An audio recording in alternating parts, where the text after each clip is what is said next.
வேற வீட்டில் ஒரு ஆள் பெரியவர் செத்து போயிட்டாருன்னா அவர் ஆவியாக திரிகிறார் செத்தவர். அதே போல் இவர் வீட்டில் ஒரு பெரியவர் செத்துனா எங்கள் தாத்தா சாமி ஆகிட்டார் அப்படின்றான்.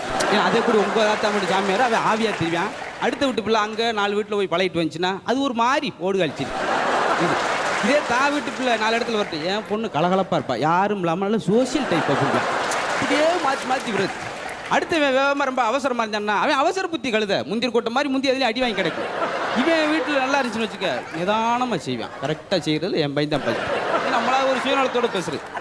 இன்னொன்று விலங்குகள்லாம் சேர்ந்து ஒரு நகைச்சுவை மன்றம் ஆரம்பிச்சிச்சு காட்டுக்குள்ளே. மனுஷங்க தான் சிரிக்கணுமா, நம்ம சிரிக்கக்கூடாதையா வாங்க.